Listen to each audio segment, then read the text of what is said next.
Hola, ¿qué tal? Muy buenas noches, bienvenidos. Yo soy Kimberly Armengol. Gracias por acompañarnos. Usted lo sabe, el viernes pasado la Secretaría de Energía elaboró un anteproyecto de la política de confiabilidad, seguridad, continuidad y calidad en el sistema eléctrico nacional que impone regulaciones para ejercer un mayor control en la conexión de las plantas de energías limpias hacia el sistema eléctrico. Esto con el objetivo de evitar afectaciones en ese. Para explicarnos exactamente en qué consiste este tema, nos acompaña en el estudio el ingeniero Mario Morales. Él es director general filial de CFE e intermediación de contratos legados. Mario, buenas noches, gracias. Hola, buenas noches, Kimberly, a tus órdenes. Un tema tremendo que no ha sido muy fácil de entender. Para empezar, ¿qué es la CENACE? El CENACE es el Centro Nacional de Control de Energía. Es una institución muy importante que existe en todos los países. Su responsabilidad es garantizar la operación de la energía en todo el país, en este caso en nuestro país, México. Recordemos que la energía eléctrica no se puede almacenar. La energía eléctrica tiene que producirse y consumirse. Entonces eso le da características muy especiales. Y esa es la responsabilidad mayor del CENACE, garantizar que las plantas que están produciendo energía eléctrica, independientemente de su tecnología, estén produciéndola en el momento en que se está requiriendo su consumo. Entonces hace necesario definitivamente ser muy cuidadosos en el proceso del control y la operación de la energía eléctrica, en este caso en nuestro país. Para entenderlo un poquito, ponos en contexto, ¿qué ha pasado con esa industria en México históricamente? Bueno, históricamente no podemos dejar de recordar el Tratado de Libre Comercio. El Tratado de Libre Comercio se firmó el 17 de diciembre del 92. Circunstancialmente, precisamente en diciembre del 92, se modifica la ley del Servicio Público de Energía Eléctrica de manera importante, ya que se le quita la palabra de generación y se le agregan una serie de conceptos y criterios que por primera vez aparecen en nuestra legislación. Y es el autoabasto, es el pequeño productor de energía eléctrica, el productor independiente de energía eléctrica, la importación y la exportación. Elementos que la Constitución impedía, puesto que el único responsable de la generación, de la transmisión, de la distribución de la energía eléctrica era el Estado. Entonces, ante esta modificación de la ley, sin modificar la Constitución, inclusive se consideró que era inconstitucional, aparecen estos nuevos elementos. Y en abril del 93, por primera vez se modifica el reglamento de la ley, después de 40 años de ser el mismo reglamento. El proceso inicia un periodo importante en el país, en el sector energético, donde, derivado de la decisión del gobierno en su momento, de establecer que no existían las condiciones de inversión necesarias en el país y que era obvio y necesario atender el crecimiento y la demanda de la energía eléctrica por el crecimiento económico del país, fue necesario tomar la decisión de invitar a inversionistas extranjeros. Y ahí estos inversionistas extranjeros empezaron a participar en licitaciones, en lo que se le llamaron productores independientes o productores externos, productores independientes de energía. Y estos productores independientes de alguna manera compitieron, hicieron sus mejores ofertas y bueno, pues CFE es como si diéramos un ejemplo de una casa. Yo necesito una casa, voy a comprar una casa, me la va a vender y la voy a financiar a través del banco. Esa casa me la van a ofrecer al 15% promedio anual y yo la voy a pagar a lo largo de 20 años. Sucedió lo mismo con las centrales eléctricas de los privados.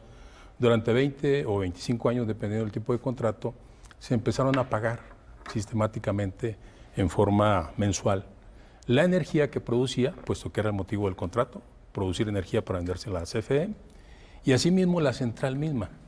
Entonces la central fue pagada a lo largo del periodo por parte de CFE junto con el financiamiento de la misma central, pero resulta que después de concluir el proceso del contrato de los 20 años que debieron haber transcurrido, la primera central de estas características inicia operaciones en 1998, obviamente en el 2018 salieron las primeras centrales porque tenían un periodo de 20 años, otras tienen de 25 años, y estas centrales a la hora de dejar de entregarle la energía eléctrica por contrato a la CFE, se quedaron con la propiedad de la central. O sea, CFE pagó la central pagó el financiamiento y se quedó sin ella. Entonces, eso generó una condición de una presencia en el mercado del sector privado en estas condiciones. Obviamente, posteriormente transcurre el tiempo, en México sigue creciendo, sigue demandando cada vez más energía. Cada año definitivamente hay un incremento de la demanda y el consumo de la energía eléctrica porque estamos creciendo como país. Y continúan la presencia de este tipo de generadores, incrementándose el número. Hoy en este momento hay 31 generadores que tienen una presencia importante en la producción de energía eléctrica en el país. Pero empezaron a crecer otro grupo de generadores que se le llaman autoabasto. Los autoabasto, que son aquellas empresas que consideraron conveniente pedirle al gobierno, proponerle al gobierno, que eran tan grandes como las acereras, como las cementeras, de alguna manera pues, buscar un esquema que les permitiera a ellos hacer una inversión y tal vez ellos pudieran obtener precios mejores que los que les pudiera ofrecer la CFE. Entonces, se diseñan esquemas de producción de energía eléctrica para autoabastecerse. O sea, Cementos X tiene una filial en Veracruz, otra filial en Oaxaca, y etcétera. Entonces, hay una distribución de diferentes filiales de esa empresa tan grande. Y pues obviamente dice, oye, pero ¿cómo hago llegar la energía eléctrica que yo estoy produciendo en Monterrey a Veracruz, a Oaxaca, a cualquier otro estado de la República que está en mi filial? Bueno, pues voy a utilizar el transporte, que es la línea de transmisión. Voy a transportar la energía eléctrica desde el punto donde yo la genere hasta el punto donde sea consumida. A eso se le denominó el autoabasto. Sigue transcurriendo el tiempo, estas grandes empresas empezaron de manera original a ofrecer esta condición de autoabasto para poder definitivamente tener mejores condiciones de precios en energía eléctrica, puesto que ellos mismos la producían. La ley ya lo permitía a partir del 92. Y bueno, viene la Ley de Transición Energética, donde México empieza a visualizar la importancia de incursionar en las energías renovables a finales de los 2000 y fracción 2008-2009. Y se crea la Ley de Transición Energética y al mismo tiempo se busca impulsar las energías renovables en el sector eléctrico. Se crea una serie de resoluciones para poder hacer este impulso y la realidad es que se empieza a distorsionar el autoabasto, porque el autoabasto posteriormente ya lo empezaron a manejar empresas privadas para venderle energía eléctrica, crear un mercado paralelo de energía eléctrica a empresas particulares de cualquier tipo, inclusive retails o mercado de baja tensión, de empresas pequeñas. ¿Y esto en qué impactaba? Esto impacta de manera importante porque el precio que tiene el transporte a través de un mecanismo que todavía no está muy claro, se da un precio muy bajo, demasiado bajo, barato, demasiado, y esto origina que se otorgue un subsidio, una especie de subsidio. Lo lamentable o lo que podemos destacar en este caso es que este subsidio lo está pagando el usuario final. Entonces el usuario final está subsidiando a las grandes empresas. ¿Está pagando más? Pues de alguna manera sí, son importes de miles de millones de pesos que de alguna manera paga el usuario final a lo largo de todo el país, y este subsidio, por darle una denominación, les genera un beneficio a este tipo de centrales de autoabasto. Entonces, que tiene una distorsión. Cuando yo veo mi recibo, hay un incremento de lo que me costaría originalmente y ese dinero está yendo a subsidiar a las empresas. Definitivamente. Dame un segundito, vamos a hacer una pausa, no le cambie, regresamos. Claro.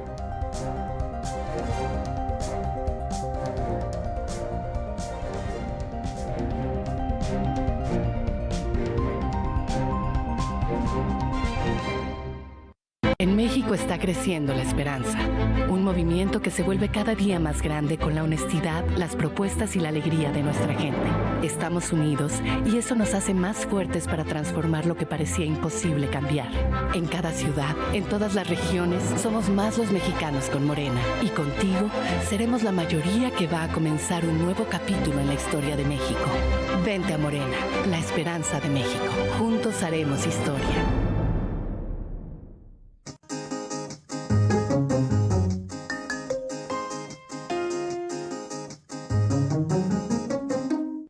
Estamos de vuelta, gracias por seguir con nosotros. Mario, te quiero preguntar en una pregunta 3 temas que son importantes. ¿En qué consiste el acuerdo? ¿Por qué han levantado tanta ámpula y si es un tema temporal? Claro.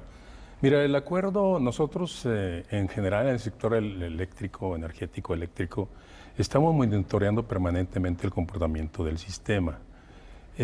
Indiscutiblemente lo hacen todos los países y más hoy con la pandemia. La pandemia es una epidemia que ya llegó a nuestro país y que ha tenido unos efectos muy, muy importantes en todos los sentidos. Si recordaremos, la Secretaría de Salud emitió acuerdos derivados del Consejo de Salubridad, acuerdos el 23 de marzo, donde declara la sana distancia. Y obviamente pues todo el mundo estábamos atentos para cuidar esa distancia y tratar de minimizar pues el posible contagio. Sin embargo, después el día 31 de marzo emite un segundo o un tercer acuerdo donde establece con toda claridad la disminución o la paralización de las actividades no esenciales, o sea que se detuvieran las actividades no esenciales. Se identificaron en todo el país estas actividades no esenciales y además se incrementó el quédate en casa, o sea, el lema de quédate en casa que tuvo efectos importantes. De hecho, debo decirlo, empezamos a observar durante el mes de marzo mucho quédate en casa por iniciativa propia de los jefes de familia o de las mismas familias.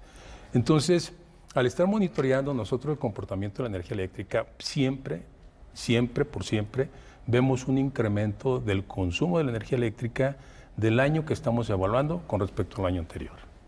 Entonces, el incremento era un promedio razonable, aceptable, el 3-4%, y llegó el momento en que este mes de marzo, que empezaron a tener estos eventos, vimos con toda claridad la disminución a partir del 1 de abril de la energía eléctrica. ¿Qué quiere decir? Que ya el 2020 empezamos a consumir menos energía eléctrica comparado el día 1 de abril con respecto al día 1 de abril de 2019. Y la curva empezó a disminuir. Y obviamente esta medición la empezamos a ver nosotros, el SENACE, la Secretaría de Energía y nosotros en CFE. Esta disminución fue incrementándose paulatinamente. Llegamos a tener, cada día varía, llegamos a tener días en regiones de hasta el menos 21% de disminución, sobre todo en zonas altamente turísticas. A nivel nacional traemos ahorita un 10% en promedio de disminución. Entonces, era muy evidente la preocupación que estábamos teniendo porque el sistema, vuelvo a insistir, es algo que tenemos que monitorear permanentemente. El despacho es por minuto, por segundo, o sea, no se puede hacer de otra manera. Entonces, se evaluó, la CENER consideramos y se considera que tiene las facultades en la ley, en la Constitución, de estar monitoreando el tema de la confiabilidad, la continuidad, la seguridad del sistema eléctrico. Cuando vimos este comportamiento, no sabemos qué niveles de impacto iba a tener, puesto que la mediana industria, la gran industria, el sector comercio, salvo el alimentario, salvo el que era estratégico o que se había considerado esencial, se había parado. Y los efectos estaban siendo observados con registro sistemático de la disminución de la energía eléctrica. Entonces, haciendo la evaluación, se dijo, bueno, pues vamos a ver cómo tuvimos algunos problemas, tuvo algunos problemas el SENACE durante el mes de marzo.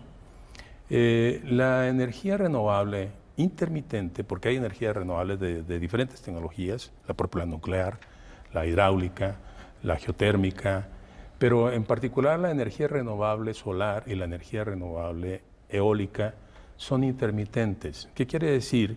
Que nada más producen energía eléctrica cuando tienen los elementos que originan la producción de la energía eléctrica. Hay sol, hay energía eléctrica. Hay aire, claro. Hay energía eléctrica. Obviamente, durante las horas del día, pues hay muchos momentos en que no hay energía eléctrica producida por estos generadores, es decir, por estas centrales. Entonces, lo que origina esta variación o esta intermitencia, origina bajo ciertas condiciones muy especiales oscilaciones en el sistema. Al presentarse fallas transitorias que son muy comunes, en estas fallas transitorias, inclusive en la alta tensión, que son menos comunes, pero son factibles, no sé, una rama, un choque, algo que haga que se vaya la luz intermitentemente.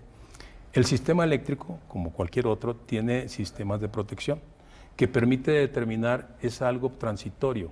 La rama ya no está, fue una descarga eléctrica, por ejemplo. La descarga eléctrica cae, ya no está. Entonces, en ese momento, el sistema en automático prueba y se vuelve a restablecer. Por eso a veces vemos que se va la luz y al rato regresa. ¿Por qué? Porque el sistema automático reintentó y definitivamente restableció el servicio porque era algo temporal. Cuando el poste cae al suelo y las líneas caen al suelo, es una falla definitiva y pasan horas para poder restablecer. Los clásicos transformadores, ¿no? Que decían que tronó y tardan horas en arreglarlo. Hasta que no vas y lo cambias. Pero las transitorias son muy frecuentes. El problema con las transitorias, con los fenómenos transitorios, es que hay un abatimiento de voltaje. Entonces, cuando se cae el voltaje de manera importante, todos los generadores tienden a pararse. Pero un generador es una masa grande que está girando. Entonces, si tú por segundos, por milisegundos, que son entre 60 y 100 milisegundos lo que tarda una falla de este tipo, tiende a pararse, pero no se para por la misma inercia que lleva el giro de esa masa grande del rotor del generador.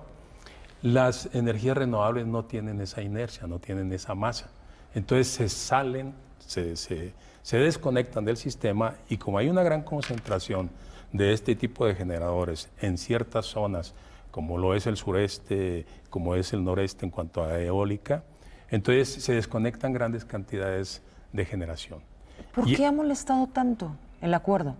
Porque hasta ahorita con lo que me lo estás explicando está muy claro, pero ¿por qué molesta tanto? No lo entendemos muy bien porque además, tú lo acabas de preguntar, es temporal. ¿Temporal cuánto tiempo? ¿Por qué es temporal? Bueno, pues el mismo tiempo que los mismos médicos han podido definir cuánto tiempo va a durar el efecto del coronavirus. Aquí, obviamente, vienen varios aspectos en los próximos días o semanas tal vez.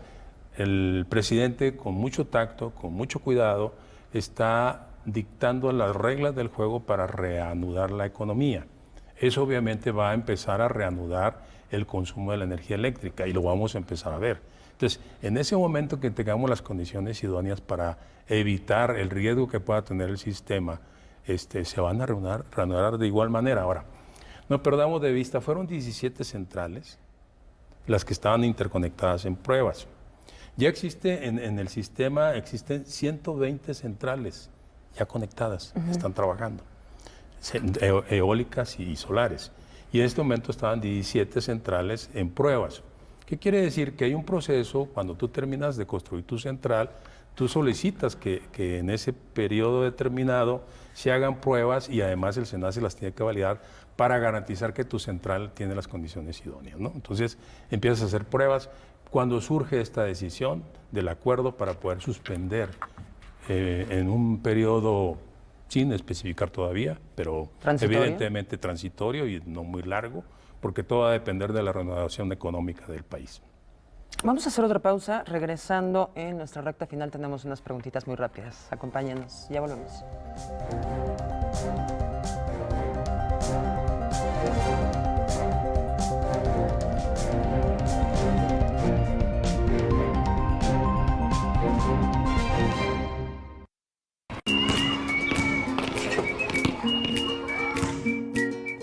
¿Te lavaste las manos? Pero si están limpias. Aunque parezcan limpias, hay que lavarlas. Con ello evitas enfermedades respiratorias, virus y bacterias. 5 de 5. Mojar, enjabonar.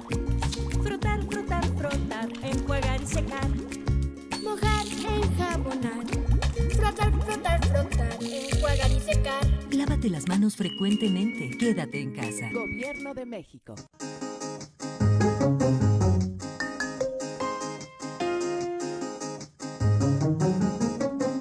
Estamos de vuelta con el ingeniero Mario Morales, ya estamos en la recta final. Mario, dentro de lo mucho que se ha dicho con relación a este acuerdo, uno de los temas es que México se comprometió a que el 35% de la energía para 2024 va a ser energía limpia. ¿Vamos a cumplir con esto? Sí, definitivamente, está en la Ley de Transición Energética, es un compromiso que tiene el país, pero no perdamos de vista que la energía limpia no nada más es la eléctrica, sino tenemos muchas otras áreas dentro del país que, como es la electromovilidad, por ejemplo, o lo que es la movilidad vehicular en el país, creo que es uno de los impactos más importantes que tiene. Entonces, la administración actual está cuidando muy bien en qué incursionar, las diferentes líneas estratégicas para poder cumplir este compromiso, y definitivamente en ningún momento se ha dicho que no se pretende cumplir. Sí, que no se vaya a cumplir para 2024. Tampoco se le está dando la espalda a las energías renovables. Definitivamente no. Simplemente en este momento que se da el acuerdo de suspensión, vuelvo a insistir, se va a reanudar en los próximos días o semanas, tal vez. Y además debemos de dejar en claro que existen en este momento 104 proyectos más, aparte de los 17 que se suspendieron, hay 104 proyectos más que tienen diferentes fechas de entrada en operación, que tienen ya su contrato de interconexión, que no se han terminado de construir y que van a entrar entre el 2021 y 2024, y esos proyectos están vigentes. Aquí el único aspecto que sí es importante señalar, que estos proyectos, bueno, actualmente se tienen alrededor de 578 centrales eléctricas de todas las tecnologías, dentro de las cuales están ya 120 renovables, intermitentes, eólicas y fotovoltaicas, y dentro de ellas se van a adicionar estos otros 104 proyectos, hablando exclusivamente de las fotovoltaicas y eólicas. Con estos que tenemos actualmente ya tenemos 81.700 megawatts instalados, disponibles para poder atender la demanda de la energía eléctrica del país. La demanda máxima del año 2019 fue de 49.000 megawatts, o sea, hay una capacidad disponible adicional de 30.000 megawatts. Pero si agregamos los proyectos que se van a integrar en los próximos años, vamos a llegar, son alrededor de 20.000 megawatts, vamos a llegar a 101.000 megawatts instalados. Eso ya es una realidad, ninguno se va a trastocar a menos que el proyecto o la central decida no continuar, pero son 101.000 megawatts instalados contra una demanda estimada, independientemente de la afectación que haya generado esta pandemia en nuestra economía. Estamos estimando una demanda de 56.000 megawatts. Entonces vamos a tener disponibles casi el 50% de capacidad instalada. Sin embargo, no hay que perder de vista que adicionales a estos 101.000 megawatts instalados de generadores de todas las tecnologías, la CREP autorizó hasta 130.000. Entonces hay 30.000 megawatts que no tienen contrato de interconexión, que probablemente ya no puedan ser interconectados porque las regiones en donde ya existe una gran capacidad de energía renovable, pues hay que cuidarla. Si no se tiene en el país la flexibilidad para atender y enfrentar las energías renovables, realmente tendríamos una crisis en el sistema que afectaría en interrupciones y afectaría a los clientes finales. Entonces, claramente esta iniciativa es para no poner en riesgo el suministro en para hospitales. Ordenar todo, y además no poner en riesgo exactamente lo más importante, hospitales y centros de alguna manera de salud. Y por otra parte, pues bueno, nos queda muy claro que el quédate en casa originó que las familias estuvieran en casa en mayor proporción. ¿De alguna manera esto va a impactar en el consumidor final?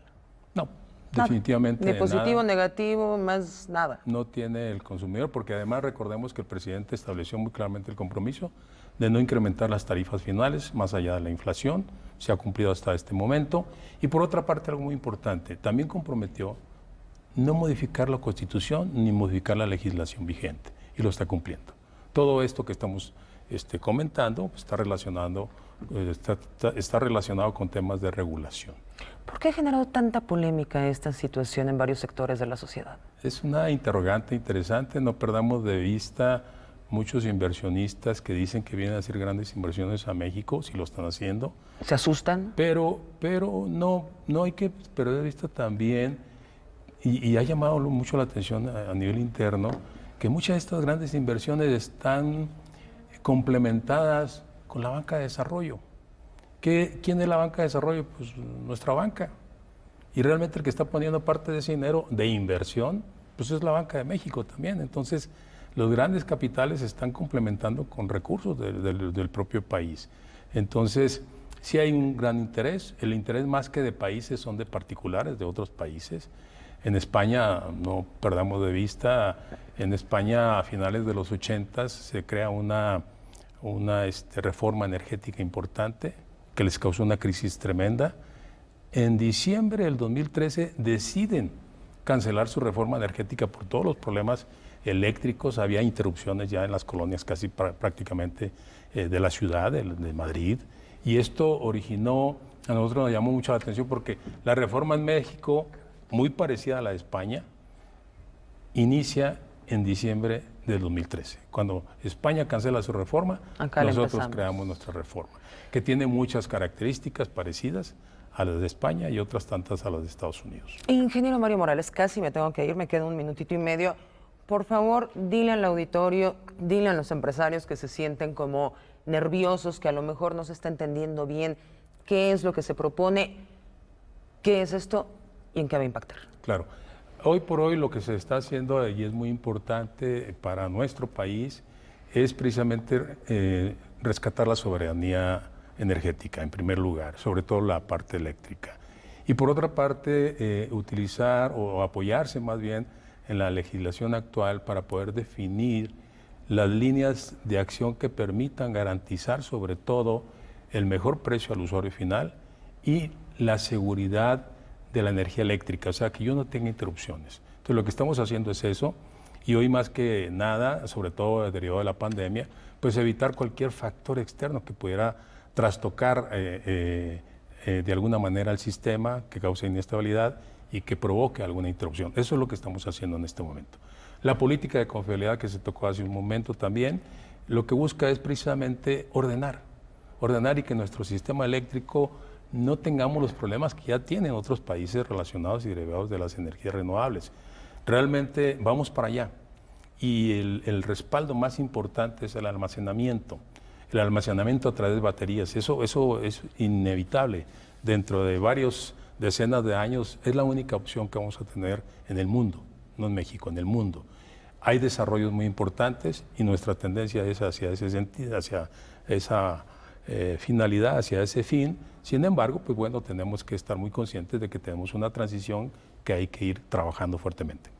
Mario Morales, muchísimas gracias por estar con nosotros y sobre todo por explicarnos este tema, porque se lee muchísimo, se dicen muchas cosas, pero no sabíamos exactamente en qué consistía. Gracias por habernos acompañado. Al contrario, muy amable por invitarme. Gracias. Los espero el próximo miércoles en punto de las 9 de la noche. Que tengan una excelente noche.